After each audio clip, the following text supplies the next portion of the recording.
I'm sure you keep, if there's anywhere where news at home must be interesting and relevant, it of course must be here.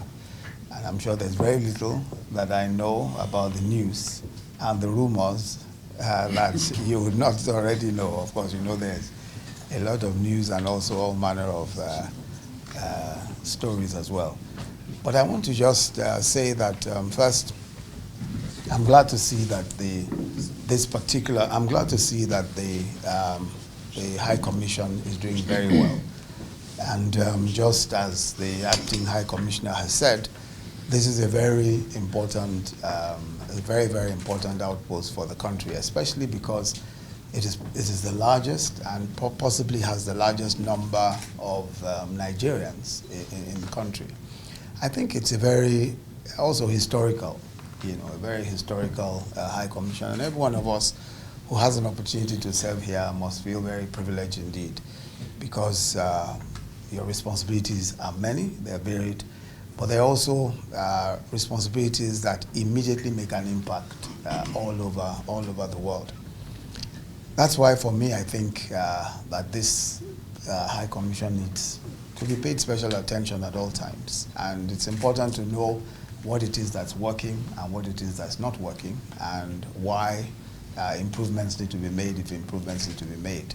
So I hope during the course of this brief interaction, I might get a sense for what are the challenges and what can be done about those challenges. But having said so, I'm sure that you're also aware of all that's going on at home. I brought with me His Excellency Governor El-Rufai. I'm sure that all of us know him. We're actually here to sign an agreement with the British government and the DFID on promoting the use of solar power in Nigeria. Of course, you know that we are trying very hard to resolve the power debacle that we have.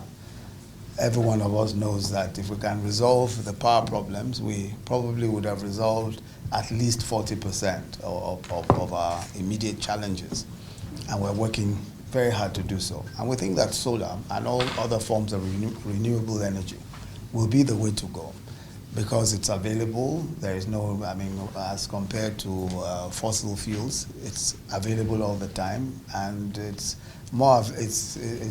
so available, and that we can actually do a great deal with it and deploy it to the use of our citizens much cheaper on the long run than any other form or any other source of energy.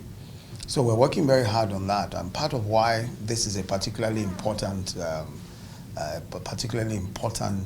enterprise, this cooperation with the British, is that there are now very improved types of solar power where you can actually have much smaller panels, much cheaper, and they can be deployed to the hinterland easily.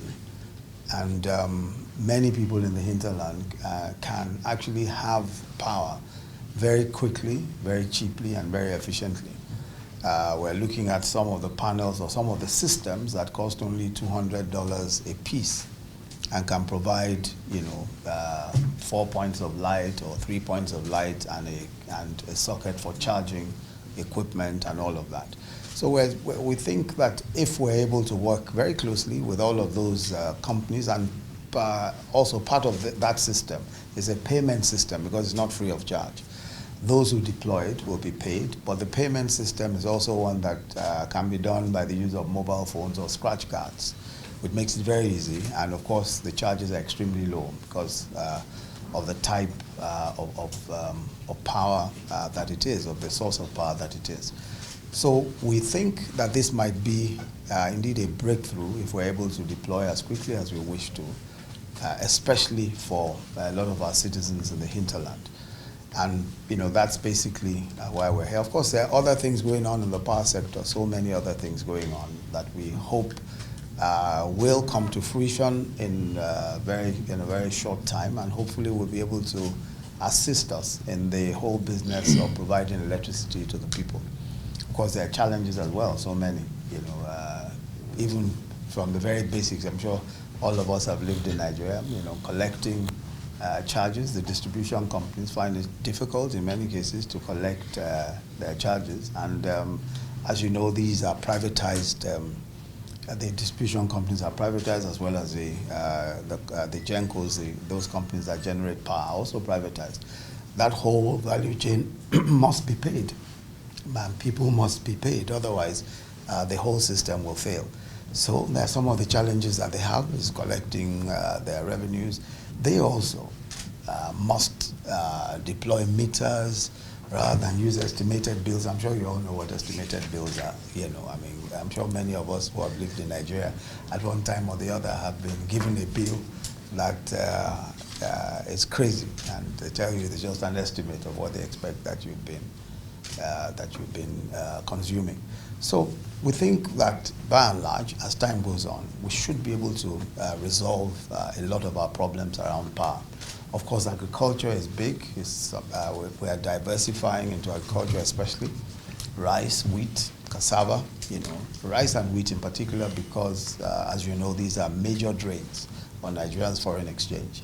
Of course, you know that at the moment, with oil prices the way they are, we have to do some exchange controls, and we have to preserve the foreign exchange reserve.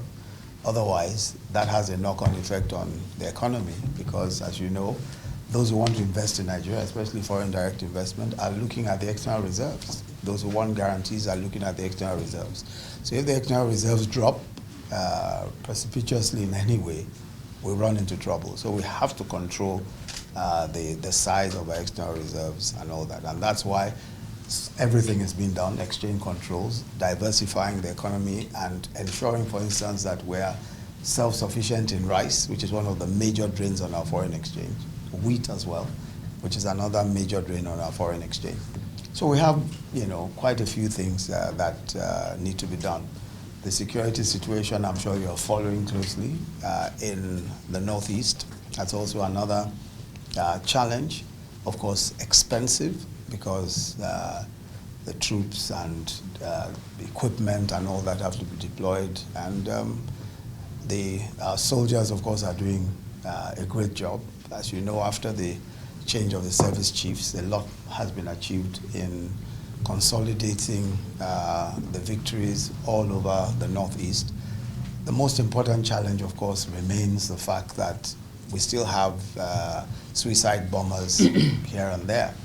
Now, of course, we know that you can deal with the military situation. You can completely degrade the forces of Boko Haram, which is what we're seeing, and we expect, as the president has ordered, that by the end of the year, we expect that militarily we should not have a challenge with Boko Haram. But of course, there are the other side effects. There is the fact that some people are ideologically committed one way or the other to this mad and crazy thing. And we have to de-radicalize. We have to educate the young people. We have to give them an alternative, because many, are in this because they may feel that they are alienated, they have no alternative. Many are uneducated. Many have no real opportunity. So we've got to, replace whatever it is that they are deriving from being insurgents, by giving them a real opportunity in life, by giving them hope. And we're working, of course, very hard on that particular thing as well. Of course, we have to we have to live with, to some extent, some of what we see, some of the insurgencies here and there. Sometimes, we are shocked, of course, to find that very young girls are being used for suicide bombers. I'm sure you know all about that, But I think that gradually the country is coming to terms with the fact that we all have to be vigilant. We all have to come together as a country, Muslims, Christians, and people of all tribes. And that this is not a contest or a war between Muslims and Christians. It is really one between good and evil. And as you know, I said somewhere that when a bomb goes off in a market, it doesn't ask, are you a Christian or a Muslim, before it kills. It kills women, children, people of all tribes and people of all religion. I think that it's a very horrible thing indeed, and we must not allow any divisions in our midst as Nigerians. We must come together and fight this for what it is. It is evil, it is wrong, and in whatever name or religion or tribe or whatever, in whatever shape or form that anyone wants to quote it, we know clearly that no religion will accept the kinds of atrocities that have been committed by these individuals, and we must reject it in every possible way. I think that we're going to be doing, and you will hear as time goes on, of course, the fight against corruption. That's an ongoing battle, an important battle, because no country can survive with the levels of corruption that Nigeria has experienced. Part of the reason, of course, why it has gone on is because no one is held to account. I think it's important that we bear in mind that every one of us must be against corruption, not necessarily as a moral value, but as a matter of survival. The truth is that if a country is continuously pillaged by its own people, especially its public officers, if the public officers are engaged constantly in stealing its resources and in taking bribes to perform their duties, and ultimately that country itself is undermined. And our country has been undermined for long, and we intend to challenge it. We have drawn a line in the sand. It is not going to go on. Impunity will not be tolerated. And we think that, every Nigerian must join in that struggle. Having said some of this, I'm sure that you might have a few questions or comments. I'd like to thank you again very much, and wish you and your families very well indeed.